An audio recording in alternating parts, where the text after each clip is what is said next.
ወይዘሮ ሮማን ሻንጣቸውን ጠቅልለው የነ ጽናትን ቤት ተከራይተው በላያቸው ላይ ሊገቡ መጡ። ጽናትም እማዬ ወዴት ልትሄጂ ነው? ሻንጣሽን ይዘሽ አለች። ወይዘሮ ሮማንም አንዲት ወዳጄ ይህን ቤት ተከራይታልኝ ወደዚህ ነው የመጣሁት አለች። ጽናት ደነገጠች። የሰማችው ማመን አቃታት። እማዬ እና አንቺ ነሽ የተከራየሽው ስትል የጽናት አባት ጽናት ምንድን ነው የምሰማው?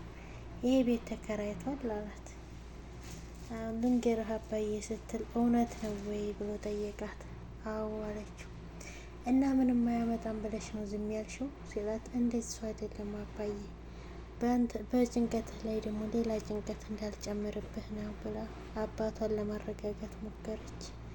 ወይዘሮ ሮማንም እዚህ አብረን መኖር እንችላለን ብለው ተናገሩ። የጽናት አባት ወደ ቢሮ ሄዶ አቶ ተስፋዬን አናገሩ። አቶ ተስፋዬም እዚህ ምን አለፋህ እዚህ ድረስ እኮ መምጣት አይጠበቅብህም ብሌን በሽተኛ እኮ እዚህ ድረስ ይዘሽ መምጣት አይጠበቅብሽም ነበር አላት። አቶ ግርማም ብሌንን ካስወጡ በኋላ አቶ ተስፋዬን ለብቻው ሊያናግር ሞከረ። አቶ ተስፋዬም ትቢት ስለወጠራቸው አንተ በሽተኛ ነህ በማለት ተናገሩ። የጽናት አባትም ከተቀመጡበት ዊልቸር ላይ ብድግ ሲሉ አቶ ተስፋዬ የሚገቡበት ጠፋቸው። አሰላሙ አሌይኩም ወራህመቱላሂ ወበረካቱሁ። ውድ ቻናሌ ተከታታዮች እንዴት ናችሁ? አለሁ አልሐምዱሊላህ። ለቤቴ አዲስ የሆናችሁ ሰብስክራይብ በማድረግ ተቀላቀሉ። ነባሮች ላይክ፣ ሼር፣ ኮሜንት በማድረግ አበረታቱኝ። ዛሬ ጽናት ክፍል 37ን ይዤላችሁ መጥቻለሁ። ወይዘሮ ሮማን እንግዲህ በነ ጽናት ላይ ቤቱን ተከራይታላቸው ወደዚያ መጡ። ራሄል በነ ጽናት ላይ ቤቱን ተከራይታ ለወይዘሮ ሮማን ሰጠቻት።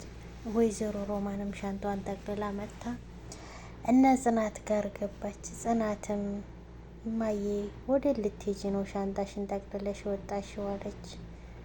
ወደዚህ ቤት አለች። ጽናት ግራ ተጋብታ ወደዚህ ቤት አለቻት። ይሄ ቤት እንደተከራየ ታውቃላችሁ ስትል የጽናት አባት ደነገጠ። ነገሩ ዱብዳ ሆነበት። የምሰማው ነገር እውነት ነው ብሎ ጠየቃት ጽናትን። ልንገርህ አባዬ ስትል እውነት ነው ወይ ይህን ብቻ ንገሪኝ አላት። አዎ አለችው። እና ምንም አያመጣም ብለሽ ነው ያልነገርሽኝ ሲል እንደሱ አይደለም አባዬ በጭንቀትህ ላይ ደግሞ ሌላ ጭንቀት ላለመፍጠር ነው ስትል እኔ እኮ አሁን በጥሩ ሁኔታ ላይ ይገኛለሁ። ለምንድን ነው ይሄን ያክል ነገር ብቻሽን የምትጨነቂው ብዬ አላት። አንቺስ ወይዘሮ ሮማን እንዴት እንደዚህ ታደርጊያለሽ ሲላት አንዲት ወዳጄ ያለሁበትን ቤት አይታ ይሄ ላንቺ አይገባሽም ብላ ይህንን ቤት ተከራይታ ሰጠችኝ አለችው። በጣም ተበሳጨባት። በቃ ቤቱ ይበቃናል፣ አላስወጣችሁም፣ እዚሁ አብረን እንኖር አለች። ብሌንም በጣም ጭንቀት ይዟታል። ጽናት ምን ትለኝ ሆን እያለች ባቢም እንዴት ማስቆም አቃተሽ ይላታል። እኔ ምንም ልትሰማኝ አልቻለችም።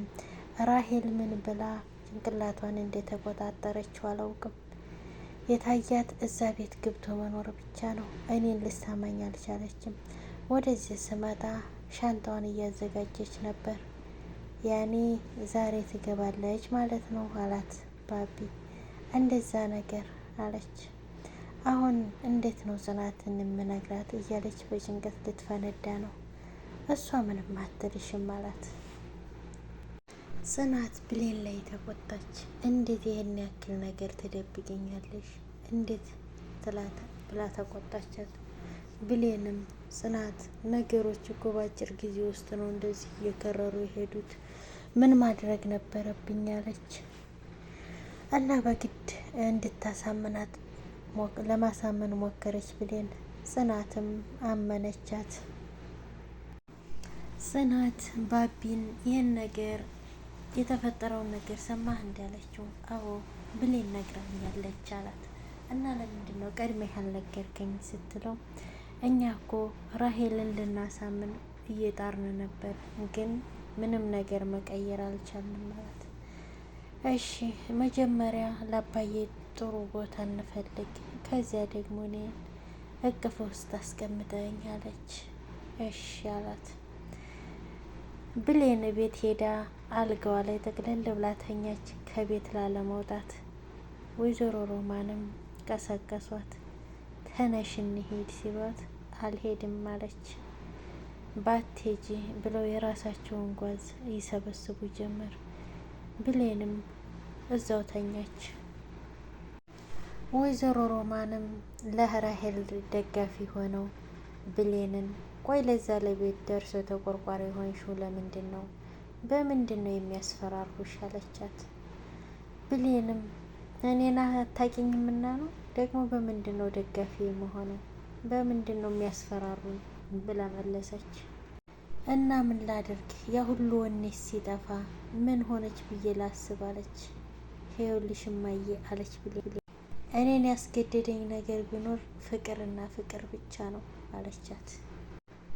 አንቺ በቃ ቆረጥሽ አለች ብሌን። አዎ ፈጣሪን ስለምን የነበረው ከዚህ ቤት እንዲያወጣኝ ነበረ። አሁን ምንም የምቆይበት ነገር የለም አለች። እኔን ትተሽ የማትበይ ሴትዮ አሁን እኔን ትተሽ ለመኖር እዛ ቤት ለመኖር ወሰንሽ? ያውም በሀቅ ባልመጣ ቤት አለች ብሌን። ብሌን ጽናት አባት ጋር መጣች። የጽናት አባትም ሰላምታ ከተለዋወጡ በኋላ ብሌን ምን ነው የደበረች ትመስለያለሽ አሏት። ብሌንም ይኸውልህ ጋሽ ግርማ እኔ ሁሉንም እውነት ልነግርህ እፈልጋለሁ አለች። እዚህ ነገር ውስጥ እኔ እጄ ምንም የለበትም ብላ አስረዳቸው። አውቃለሁ አንቺ ግን መጨነቅ የለብሽም አላት። እናትሽን መቃወም የለብሽም፣ ነገሮች እስከሚገለጹላት ድረስ ከጎኗ ነው መሆን ያለብሽ አላት። ብሌንም አይ ጋሽ ግርማ በጭራሽ ይህንን አላደርግም አለች። እናንተን ከዚህ ቤት አስወጥቼ እኔ እዚህ ቤት መኖር አልችልም፣ አላደርገውም አለች። ብሌን እዚህ ነገር ውስጥ እንደሌለሁበት እባክህ ጋሽ ግርማ ጽናትን አሳምንልኝ፣ እኔ ነገሮችን እያመቻቸሁ ነበር ልነግራት፣ ጽኑ ደግሞ ይሄን አልተረዳችኝም እያለች መማጸን ይዛለች። አታስቢ የኔ ልጅ በጭራሽ አትቀየምሽም፣ እኔ ደግሞ አስረዳታለሁ አላት። ብሌንም ትንሽ ፊቷ ፈገግ አለ። ጽናት አንቺን ተቀይማ ምን ሊወጣት? እሷስ ቢሆን ያላንቺ ማን አላት አላት። ብሌንም ምን ላድርግ አለች። ምን ላድርግልህ ጋሽ ግርማ ደግሞ ጠይቀኸኝ ደስ ያለኝን አደርግልሃለሁ አለችው። የጽናት አባትም ብሌን ይልቅ አንድ ነገር ታደርግልኛለሽ ብሏል አዘዛት። ባቢና ጽናትም በቤት ፍለጋ ሲናውዙ ውለው በጣም ደክሟቸዋል። ደክሟቸው በተቀመጡበት የፍቅር ምዘና ገቡ። የእኔ ነው የሚበልጠው ያንቺ ነው የሚበልጠው ይባባሉ ጀመር። በስተ መጨረሻም በቃ ያንተ ይበልጣል ብላ ተረታች። ጽናትና ባቢ እያወሩ ባለበት ብሌን መጣች። እረ እዚህ ሰፈር ፍቅር ፍቅር እየሸተተኝ ነው፣ እኔም እዚሁ ሊፈልግ እንደ ስትል ለልጇ ይመከርም አላት። ማን ነው ልጅ አንተ እያለች ከዛ ጽኑን ለማውራት ሞከረች። ጽኑ ስደውልልሽ እኮ አታነሽም አለቻት። አኩርፋ ስለነበር አላየሁትም ነበር አለች። እባክሽ አትዋሺ አይተሽዋል። ቆይ ግን ለምንድን ነው መረዳት ያቃተሽ አለቻት። እኔ እዚህ ነገር ውስጥ እጅ የለበትም አለቻት። ጽናትም ተቆጥታ ብሌን ነግረሽኛል፣ እሺ ብዬሻለሁ በቃ አለቻት። ብሌንም እሺ ብለሽ ከላይ ከላይ እንድታልፊው አይደለም የምፈልገው አለች። ለማንኛውም ትቼዋለሁ ብሌን አለቻት እየተቆጣች፣ ፊቷ ላይ ያስታወቅባት ነበር። ብሌንም ጽኑ አለች። ብሌን እንደዚህ ታደርጋለች ብሎች በማሰብሽ ራሱ በጣም ነው የሚያመው በጣም አለቻት። ባቢም በቃችሁ ይሄን ነገር እያሰብን የራሄልን ሀሳብ አናሳካላት፣ እኔም ይሄን ነገር አውቀ ነበር ግን እንዴት ብለን እንንገር ይሻላት። ጽናትም አረ ከኋላ የብዙ ነገር እየዶለታችሁ ነዋ አለችው። እና ታዲያ ስታስቸግሪን እኔና ብሌን የሆነ ነገር መማከር ጀመርን አላት።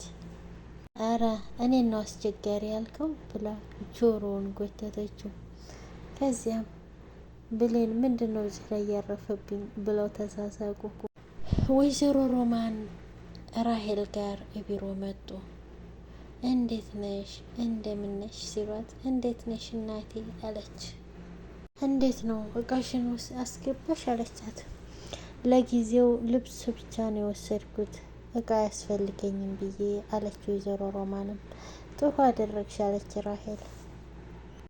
የጎደለ ነገር ካለ እኛ እንሞላዋለን አለች።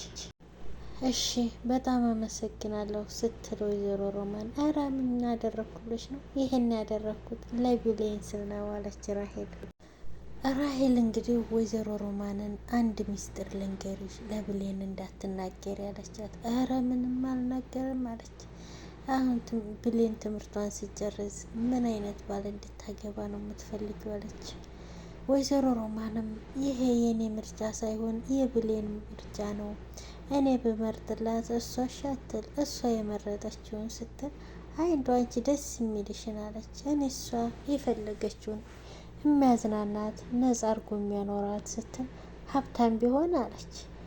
እሱማ ከተገኘ አለች ወይዘሮ ሮማንም አንድ ሀብታም ልጅ አለ ከሱ ጋር ላስተዋውቃት፣ በቀደም እኔ ጋር እንደመጣች አይቷት ነው የወደዳት አለች። አይ እንግዲህ አንቺ ካልሽ እናስተዋውቃቸውና አሁን ትምህርቷን ብቻ እንድትማር ነው የምፈልገው ስትል እሱም እኮ ከሷ ምንም አይፈልግም መተዋወቅ ብቻ ነው ብላስ አለች ማለት ነው ራሄል። እሺ አሁን ብሌን የት ናት? ቤት ናት አለች። በቃ እንሄድና እናግባባት ብለው ወደ ራሄል ጋር ሊሄዱ ነው። ወደ ብሌን ጋር ከራሄል ጋር ሊሄዱ ነው። ወይዘሮ ሮማንና ብሌንም ራሄል አለችበት መጡ። ወይዘሮ ሮማንና ራሄልም ብሌን አለችበት ድረስ መጡ ቤት። ምን አባሽ ልትሰሪ መጣሽ አለች። እንደዚህ ነው እንደ እንግዳ የምትቀበዩ? እንዴት ነው እንዲህ የምትናገሪያት አለች ወይዘሮ ሮማን።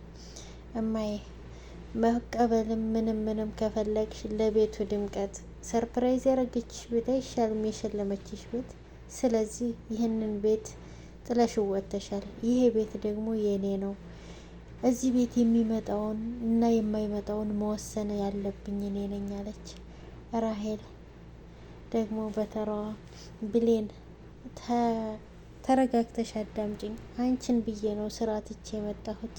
ጽናት የምታደርግሽን ነገር አይንሽን ግለጭ አለቻት። የዚህ ጊዜ ብሌን ውሃ በብርጭቆ እንትን ብላ ፊቷ ላይ ደፋችባት፣ በጥፊ ማሞቀቻት። ራሄልም እኔ ብሌን አይደለሁም ይችን ቀን እንድታስታውሽ ባላደርግሽ አለቻት። ከዚህ በኋላ በእኔና በጽናት መሀል ብትገቢ እንደዚህ በጥፊና በውሃ እምለቅሽ እንዳይመስልሽ። አየሽ ይሄን ገመድ የተመላለሽበትን ቤት እዚች ገመድ ላይ ነው ሲል አድርጌ የምገድልሽ ብላ ጥላቸው ወጣች። ወይዘሮ ሮማንም እባክሽ የኔ ልጅ እያሉ ልመና ገቡ ራሄልን። ችግር የለውም ማለቻቸው። ባቢም ወደ አባቱ ጋር ቢሮ ሄደ። አቶ ተስፋዬም ተመቀመጫቸው ብድግ ብለው ሊያቅፉት ፈልገው የኔ ልጅ ብለው እጃቸውን ሲዘረጉ ባቢም ትቷቸው ቁጭ አለ። ደንግጠው ቁጭ አሉ መልሰው። አቶ ተስፋዬ ባቢዬ ልጄ ቤቱ ሊበላኝ ደረሰ፣ በጣም ናፍቀኸኛል አለ። ባቢም ምንድን ነው የምትለው? ከዚህ በኋላ ልጅህን ገለኸዋል፣ ለጅብ ሰጠኸዋል አለ። ይቅር በለኝ አሁን ወደ ቤት ተመለስ አለው። ባቢም አልመለስም አለ። ምንም ቢማጸኑት ሀሳቡን ሊቀይር አልቻለም። ከዚህ አሁን እኔ የመጣሁት ጽናትን ወደዚህ ቢሮ እንድትመልሳት ነው አለ። ስሟን አትጥራብኝ ሲል አልጨረስኩም አለው። አቶ ተስፋዬም በጣም ተቆጣ። ስለ እሷ ልታናግሬ ከሆነ የመጣኸው አልፈልግም፣ እሷ በህይወትህ ስለገባች ነው እኔን አባትክን የተውከኝ ሲል ናሆምም አንተ ባቢ ማለት ነው እኔ ሳልሆን አንተ ነህ የተውከኝ አለው። አለመግባባት ተፈጠረ ሁለቱ መሀል። ጽናት የብሌንን እናት ልታናግር ሄዳ እኔ ምልሽ እማዬ ከራሄል ጋር እንዴት ተዋወቃችሁ ስትላት ወይዘሮ ሮማንም ዋሹ። ከራሄል ጋር የረጅም ጊዜ ጓደኛዬ ነች አለኝ። ራሄልን አምነሽ ከብሌን ጋር አትቀያየሙ ብላ ተናገረች። ጽናትም ብሌንና አቶ ግርማ ወደ ቢሮ ሄዱ። ወደ ቢሮ በሄዱበትም አቶ ተስፋዬ ብሌን ብሎት ሲል ደህና ነህ አቶ ተስፋዬ አለችው። ብሌን ደህና ነኝ። ምን ነው ሳልነግርሽ ስለመጣህ ከፋህ እንዴ እንደዚህ ድንግጥ ጣልክ አለችው። ምን ፈልጋችሁ መጣችሁ አለ። ንዴት ይሉት ድንጋጤ። እኔ እንኳን የመጣሁት ትናንትና የተነጋገርንበትን ጉዳይ ከምን አደረስክልኝ ብዬ ልጠይቅህ ነው አለችው። ጋሽ ግርማዬ ደግሞ የራሳቸው ጉዳይ ይኖሯቸዋል፣ መጀመሪያ ግን የኔን መልስ መልስልኝ አለችው። ወይ ጉድ! እድሜ መሄድ የመጀመሪያ ምልክቱ መርሳት ነው አለችው ብሌን። ገና አላሰብኩበትም፣ አስቤበት እነግርሻለሁ አለ። ይኸውልህ ወጣቱ ብዙ ማሰብ አይጠበቅብህም አለችው ብሌን። ድሀ ሲፎክር አያምርበትም፣ ሂጂና እዛ ድህነትሽ ላይ ፎክሪ ሲላት በጥፊ ልታሞቀው ስትል ግርማ ብሌን ብሎ ሲላት ደነገጠች። ለካ ተደባዳቢም ነሽ አላት።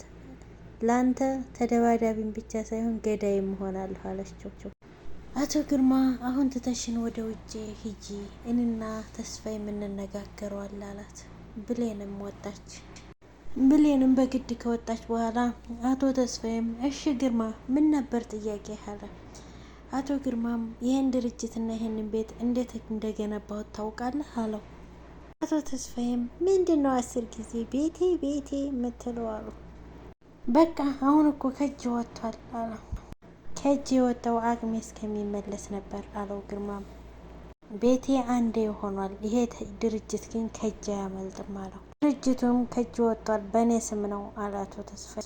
እሱን ላስመልስ ነው ዛሬ የመጣሁት ሲለው አቶ ተስፋዬም ከጣራ በላይ ሳቃቸውን ሳቁ። አቶ ተስፋዬም ሳቃቸውን ስቀው ሳይጨርሱ ግርማ ከዊልቸር ላይ ብድግ አለ።